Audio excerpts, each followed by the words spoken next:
Welcome guys, today I'm going to be showing you the new most overpowered crop because of Garden Update 1.5. Now contrary to other updates, most of the crop prices have actually increased because of the update because the cost of every single crop has gone up, so you can sell it for more to the NPC. So now this overpowered crop is actually going to be netherwart. As you can see behind me, I have a couple netherwart farms.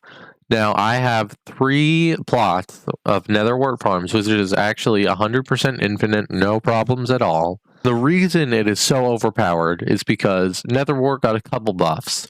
One of them is that it now gives farming experience instead of alchemy experience, which is amazing. And another is that it actually makes a lot of money. Each netherwart sells for about 5 coins to the NPC, and if I break only one netherwart, only one, I will get 58. Now, the reason I get so many from just breaking one is because my farming fortune is actually really high. Now, the way I got it this high is basically I just have Fermento armor, a Lotus set, and a new netherwart hoe. Now, my setup is not maxed at all. There are plenty of other people that have much better setups than me. You could have a higher counter on the hoe, higher cultivating level. You could have better armor. Most of mine isn't even recommed. Get the Fermento artifact that will also increase it. So my setup is not actually that maxed out. So if anybody else with a max setup used the same method, they would make a lot more than me. Now, another reason this is so overpowered is because the farming experience gained from netherwart is actually really high.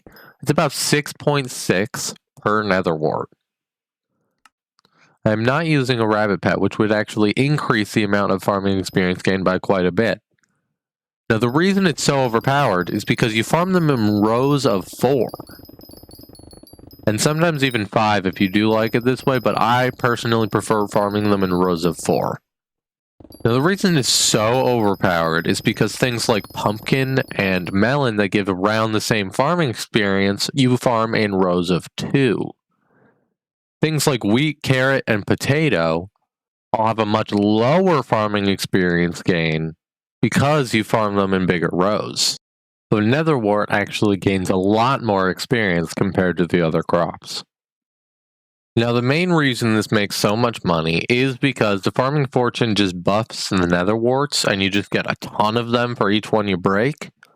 But also, if you use a set of fermento or squash, it is actually one of the crops that can give you fermentos upon farming it. Now, it is a rare chance, but I would say the average is about 5 to 6 per hour while doing netherwart farming. So I'm going to do 1 hour of netherwart farming and see how much this actually makes and how much farming experience is actually gained from doing it. So 1 hour later, we're back, and it's time to see how much we got. So we got 3 fermentos, which honestly I was expecting more, but I will take it because that's still about 750k on top of the netherwarts. So now just gonna pick it all up, and it's about a stack, which isn't bad at all, because I believe it's actually better because it says 6.6 mil, but you can sell it for this for 7.1. So for just 1 hour, that's about 8 million coins, which is honestly really good. And it is much better than it was before. In my mind, the best thing that came out of this is if we look at how much farming XP I got. It is about 600, it is actually slightly over 600,000 farming XP in 1 hour. I've been using a mushroom cow pet, like it's not even a rabbit. I haven't been set up to get the maximum amount of farming XP that I possibly can. And it makes me actually feel like I could probably max farming, which is awesome. If you compare the rates of money per hour from farming now compared to mining, it's honestly not that bad. Mostly because mining requires tons of powder grinding and tons of money to set up a good setup. But farming is not that bad because my gear is probably only about 150 million coins. And all it requires is garden level 10, which takes honestly almost no time at all. If you did enjoy this episode, make sure to leave a like and please consider subscribing if you are new around here. We're getting super close to the 1,000 subscriber mark, which would be amazing, and I'm super grateful for all of you that have subscribed, and I will see you guys next time.